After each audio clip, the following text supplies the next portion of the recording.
Sir, आपने तो अपने जीवन में सरकारों को बनते बिगड़ते देखा है। अब जो फिलहाल जो 2024 का जो लोकसभा चुनाव चल रहा है, तो उसमें देश को आप किस नजरिए से देख रहे हैं? राजनीति को किस नजरिए से देख रहे हैं? देखिए, राजनीति तो उसका जो चरित्र है, कैरेक्टर है, उसमें समय के साथ कुछ ना कुछ बदलाव तो आते हैं। और कुछ आर्थिक रूप से समृद्धि जो है वो भी राजनीतिक सोच पे असर डालती है। साधारण से साधारण कार्यकर्ता हो राजनीति का, कोई बड़ा अपने आप को नेता समझने वाला हो, पार्टी की विचारधारा में भी परिवर्तन आते हैं। तो मैं ये समझता हूँ कि फिर भी जो आम मतदाता है वो बहुत नजर नहीं आता कि वो आपकी ये जो परिवर्तन है या सोच बदल रही है, इसमें आपको नजर नहीं आएगा, लेकिन वो बहुत तीखी नजरों से इन गतिविधियों को देखता है। और इसलिए मैं भारत का जो वोटर है उसको, साधारण से साधारण वोटर को भी राजनीतिक जब वो निर्णय लेता है तो वो आगे की सोचता है, दूरगामी सोच को लेके वो निर्णय लेता है। तो इस बार वो किसकी तरफ निर्णय लेगा, क्या लग रहा है आपको? देखिए, उसका निर्णय क्या समय के साथ होगा, ये तो वैसे तो चुनाव के परिणाम आने पे ही है, लेकिन मेरा 52 साल का जो राजनीतिक अनुभव है उससे मैं ये सोचता हूँ कि एक चर्निंग आम जो वोटर है उसके मन में चल रही है, और उसमें कुछ ना कुछ ऐसी चीजें हैं जो भ्रामक रूप भी रखती थी, लेकिन अब उस भ्रामकता से वो कुछ ना कुछ बाहर निकल के आ रहा है। और हो सकता है कि उसका ये निर्णय एक मजबूत प्रजातंत्र के लिए अच्छी सोच हो। और इसीलिए मैं ये सोचता हूँ कि जो चर्निंग है, उसको हिंदी में क्या कहेंगे, जो उसके मन में जो चल रहा है, उसके दिमाग में जो चल रहा है, वो कुछ चीजें साफ तौर पे उसको नजर आने लगी हैं। और सबसे बड़ी उसकी नजर इस बात पे है, क्या मेरा जो पर्सनल लिबर्टी, मेरी व्यक्तिगत स्वतंत्रता या मेरी व्यक्तिगत अभिव्यक्ति की आजादी, ये उसके मन में एक बड़ा सवाल है। और उससे वो फिर जो सरकार है, या आगे कोई सरकार यही रहे या दूसरी सरकार बने, इस बारे में भी वो सोचता है। और तीसरी बात ये है कि वो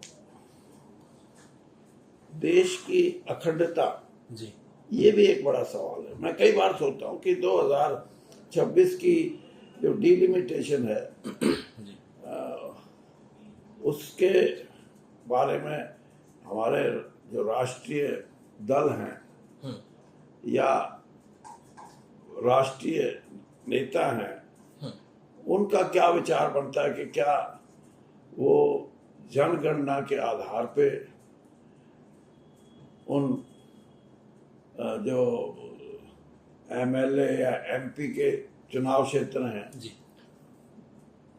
उसी हिसाब से बढ़ाएंगे जैसे जनगणना बढ़ी है। तो ये एक बहुत बड़ा सवाल है, जिसका मैं ये समझता हूँ कि जो भी जागरूक समाज है, मतलब सामाजिक रूप से जो इन घटनाओं से परिचित है, उसके मन में एक शंका जगी कि कहीं इसी रूप में जिसमें कि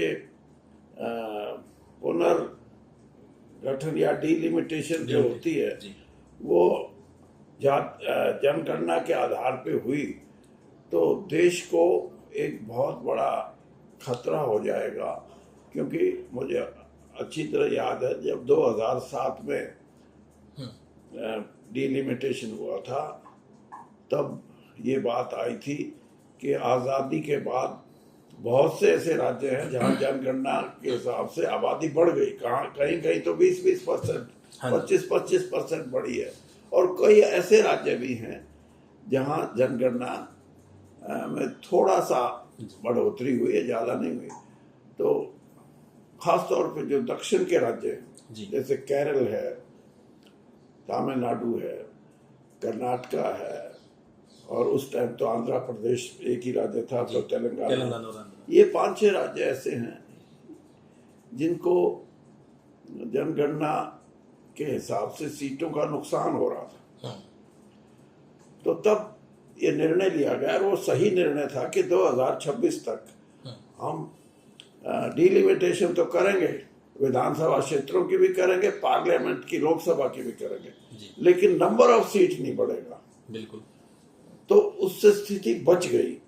अब मैं ये कह रहा हूं कि ये बहुत बड़ा सवाल है हमारे लिए कि हम इस दिशा में 2026 में क्या निर्णय लेते हैं, और इसीलिए कह रहा कि इस देश को इकट्ठा रखना ये एक सवाल है जो आम साधारण, जो जिसको मैं ये कहूँ कि जो राजनीति को समझता है, बेशक साधारण हो, उसके मन में ये सवाल है कि ये देश की अखंडता का भी प्रश्न है। इसी तरह संविधान की बात है जी। संविधान के बारे में लोगों के मन में ये है कि जिस तरह के बदलाव संविधान में अभी, बल्कि आज मैं एक खबर पढ़ रहा था अखबार में कि एक कैंडिडेट ने, बीजेपी के कैंडिडेट ने इस नाम की वोट मांगी है कि 400 नंबर हम पार करेंगे तभी संविधान को बदलेंगे। हाँ, कल फिर मांगी है, मेरठ में भी मांगी है। तो ये इस इन चीजों से हमारे को, आम मतदाता को जागरूक करना भी चाहिए, जो कर सकते हैं। जैसे हम ये कहते हैं कि हर आदमी को वोट देने का अधिकार है, मैं ये कहता हूं कि उसके साथ साथ ये भी है कि हमारी जो प्रजातांत्रिक व्यवस्था है, पार्लियामेंट्री डेमोक्रेसी, इसको मजबूत करना जरूरी है। और जब वोट डालने की बात आती है तो पार्लियामेंट्री डेमोक्रेसी को मजबूत करना जरूरी है। कहीं ये जनगण मन जो है, इसका बड़ा भारी मतलब है, ये देश की जनता का अधिनायकवाद है या डिक्टेटरशिप, आम जनता की, और इसकी दिशा बदलने का कोई प्रयास करेगा तो भारत की अखंडता को, भारत के संविधान को, स्वतंत्र आजादी को, ख्यालों की अभिव्यक्ति को, इनको ये बहुत बड़ी चीजें हैं जिनके बारे में सोचा जा रहा है। सर, गांधी परिवार से आपकी नजदीकियों का अक्सर जिक्र होता है। अब फिर से आप कांग्रेस में हैं, खुद को कांग्रेस में अब किस भूमिका में देखना चाहते हैं? मैं तो, मेरा अपना तो ये सोच है कि जैसे मैंने अभी ये बातें बताई जी, इनकी रक्षा करने के लिए हमारे को इस देश की प्रजातांत्रिक व्यवस्था में साधारण तौर पे एक बड़ा अभियान चलाना पड़ेगा, जिससे कि हम हर व्यक्ति को संपर्क में ला सकें। और मेरा अपना ये मानना है, गांधी परिवार के, जैसे आपने बात कही, गांधी परिवार के बारे में परिवारवाद के नाम से कोई किसी की कितनी निखेधी करे, क्रिटिसाइज करे, लेकिन मैं 42 साल कांग्रेस में रहा हूं। जब भी कांग्रेस कमजोर होती थी तो यही बात सामने आती थी कि अगर गांधी परिवार कांग्रेस में अपने को ये समझता है कि मेरे को कांग्रेस को संभाल के रखना है, तो कांग्रेस बचती थी। और कांग्रेस बचती थी तो आम साधारण आदमी भी ये कहता था कि कांग्रेस बचेगी तो देश भी बचेगा। तो इसलिए गांधी परिवार की भूमिका को कोई ये मान के चले कि सिर्फ परिवार के हिसाब से है, नहीं, पैन इंडिया अगर आज भी कोई पार्टी है। जी।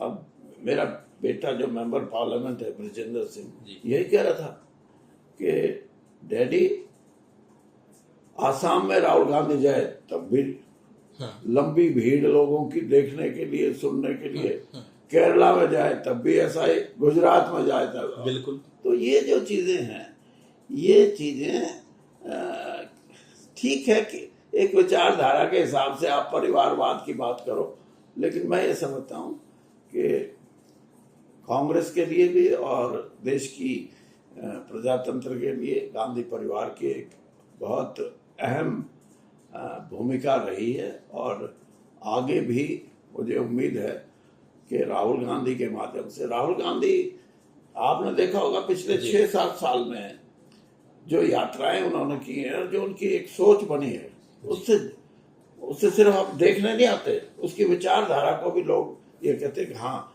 जिस लड़ाई को लेके आगे बढ़ रहे हैं, लड़ाई सही है।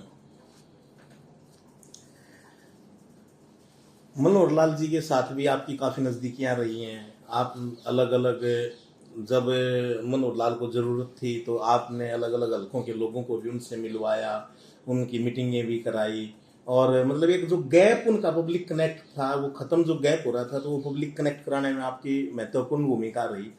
तो जो ये 9.5 साल का जो मनोहर लाल का जो कार्यकाल लगभग रहा है, तो उसको आप कितने नंबर देना चाहते हैं, उसको किस नजरिए से देखते हैं? नंबर तो मैं नहीं देता कभी भी किसी को, लेकिन मैं इतना जरूर कहूंगा, मनोहर लाल जी मुख्यमंत्री थे 9.5 साल जैसे कहा रहे वो, लेकिन उन्होंने शायद कुछ अपने कामों में भी दक्षता दिखाई हो, लेकिन अपने आप को राजनीतिक पृष्ठभूमि से, क्योंकि वो थे नहीं, वो क्या बोलते हैं, आरएसएस से आए थे, प्रचारक थे, बिल्कुल। तो राजनीतिक के रूप में वो एक किस्म से कामयाब नहीं हुए, और इसीलिए आपने देखा कि 75 पार की बात करने वाले 10 की 10 सीटों की अब बात कर रहे हैं। ये गैर राजनीतिक होना, राजनीतिक, और हरियाणा का वोटर तो पूरा राजनीतिक है, बिल्कुल बिल्कुल, तो उसमें वो एक किस्म से सफल नहीं हुए। और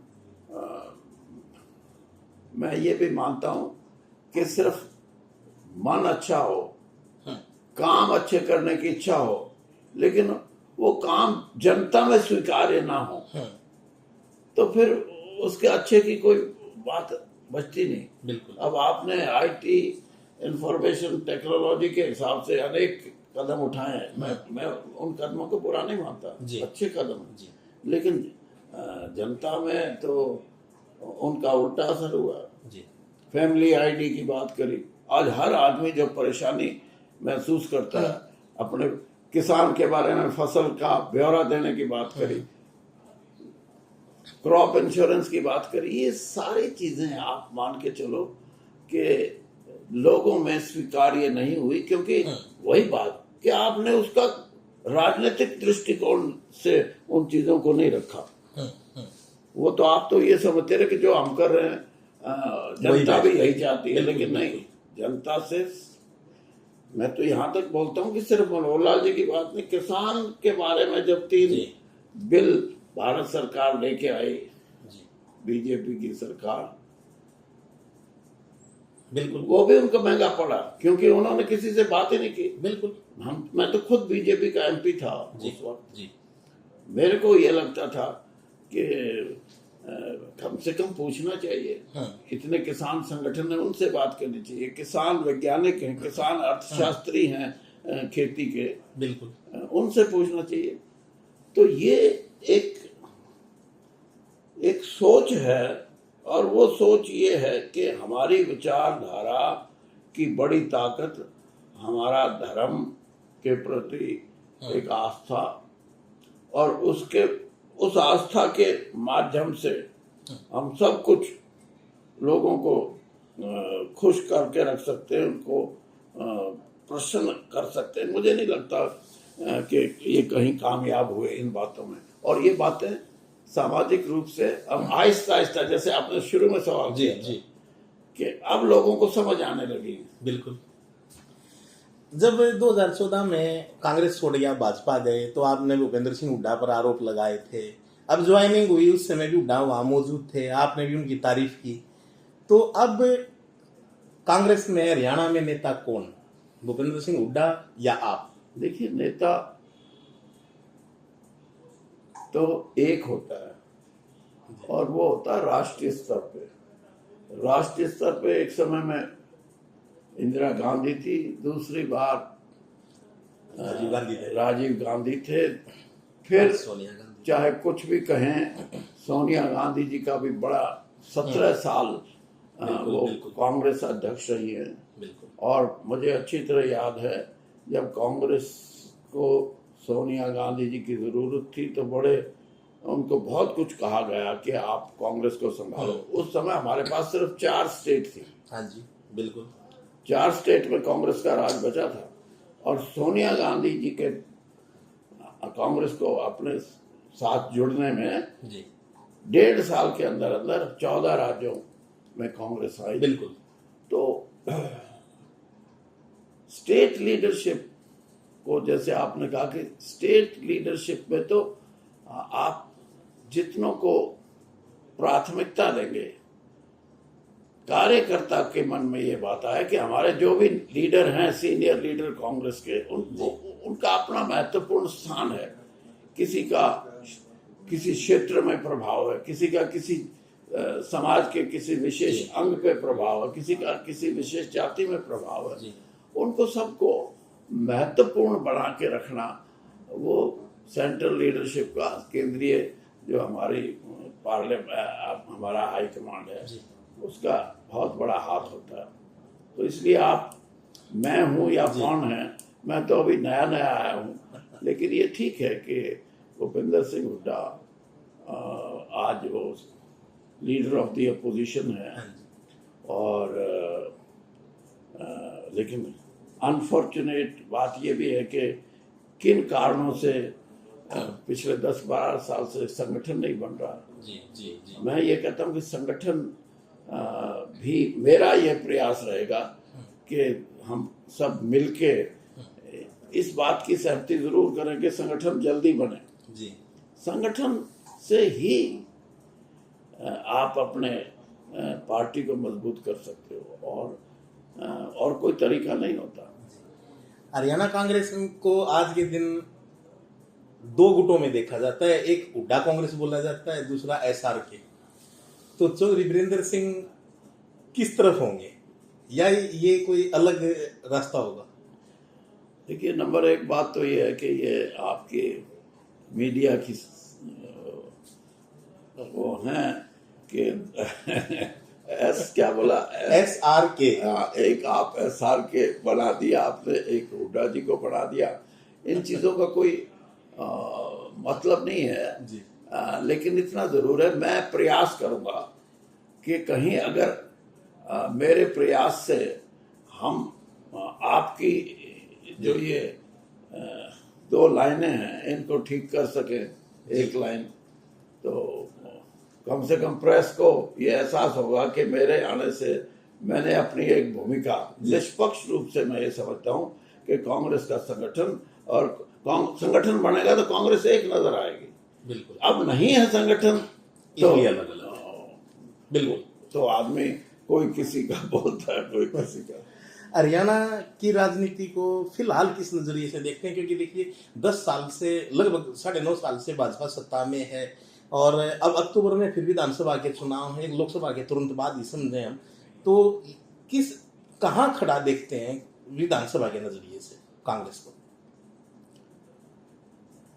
विधानसभा के नजरिए से तो देखो, पार्लियामेंट का जो ये चुनाव है, जिसमें 10 सीटें हरियाणा में, कौन कितनी सीटें लेता है, इसका भी विधानसभा पे असर पड़ेगा। जी। अब कोई कहे कि हम 10 की 10 सीट जीत रहे हैं, और वो जीते ना 3 भी, जी, तो ये मान लो कि उसका असर ये पड़ेगा कि 10 सीटें क्लेम करने वाले की अब हरियाणा में कमजोरी है उनकी, जो उनका जुड़ा उठाने समय आ गया, जुड़ने वाले जो लोग हैं वो पीछे हट गए हैं। और अगर कोई कहे कि नहीं, परिणाम के जो है वो 10 नहीं तो 8 सीटें ले ली, 9 सीटें ले ली। जैसे मैं अभी एक किसी एजेंसी ने सर्वे किया है, उसमें कह रहे थे कि बीजेपी को तो 9 सीटें मिलेंगी और कांग्रेस को 1 मिलेगी। फिर वही सर्वे ये कहता कि 2 सीटों पे 50-50 है, फाइट है। हाँ बिल्कुल। तो वो 3 मान के भी अगर हम चले तो 3 की 5 होते, 6 होते भी कुछ नहीं पता लगता। तो हरियाणा का ट्रेंड जो है मेरे हिसाब से, मैं इसलिए नहीं कि मैं आज कांग्रेस में आ रहा हूँ इसलिए बात कर रहा हूँ, मेरे को जो लोगों की सोच है उसको मैं पढ़ते हुए ये बोल सकता हूँ कि कांग्रेस की तरफ लोगों का रुझान है और लोग अपनी सोच को बदल रहे हैं। वो किस स्पीड से बदलते हैं, अगर वो स्पीड अप हो गई तो बीजेपी को लेने के देने पड़ जाएंगे, और स्पीड अप नहीं हुई, स्लो हुई, तो परिणाम जितने स्पीड अप से हो सकते हैं वैसे परिणाम नहीं हो सकते, लेकिन बदल रहे हैं। जी। और बदल इस कदर रहे हैं कि मुझे लगता है कि आश्चर्यजनक भी हो सकता है परिणाम। जी, मेरा आखिरी सवाल है सर आपसे। 42 साल तक कांग्रेस में रहने के बाद आप करीब 10 साल भाजपा में रहे। विभिन्न मौकों पर आपने मीडिया को भी और सार्वजनिक मंचों पे भी साफ कहा कि मैं गांधी परिवार के खिलाफ एक शब्द नहीं बोलूंगा। अब 9.5 साल 10 साल आप भाजपा में रह आए हैं, तो क्या मोदी, शाह या फिर कुछ ऐसे लोग जिनके खिलाफ अब आप कांग्रेस में होते हुए ना बोलने, ऐसा कुछ भी तय किया है क्या? देखिए, अभी मैंने आपको जवाब दिया मनोहर लाल जी के बारे में। बिल्कुल। तो मुझे अच्छी बात कही ना कोई। बिल्कुल। तो मैं ये सोचता हूँ कि पार्टी की विचारधारा पे तो आप खुल के, अगर सही नहीं मानते तो आपको बोलना चाहिए, क्योंकि लोगों को जागृत करने का भी आपका एक काम है, एक राजनीतिक होने के नाते। लेकिन व्यक्ति विशेष के बारे में गलत बातें करना, छोटी बात करना, वो लोगों को भी पसंद नहीं आती। लेकिन कई लोग अपने से ऊपर वालों को खुश करने के लिए इस तरह की बात करते हैं। और मैं तो ये समझता हूँ कि 10 साल मेरा यहाँ मैं रहा हूँ, और मेरे जो मतभेद भी मैं कहूँ, या मेरे विचारधारा के, कांग्रेस की विचारधारा जो 42 साल मैं जिसमें रहा, उससे मैं बाहर नहीं निकल सका। और निकलने की कोशिश भी की तो भारतीय जनता पार्टी की विचारधारा से मैं कभी जुड़ने की सहमति नहीं थी मेरी। जी। तो इसलिए व्यक्तियों की निंदा करना या उनके चरित्र पे कुछ बात करना वो ठीक नहीं मानता।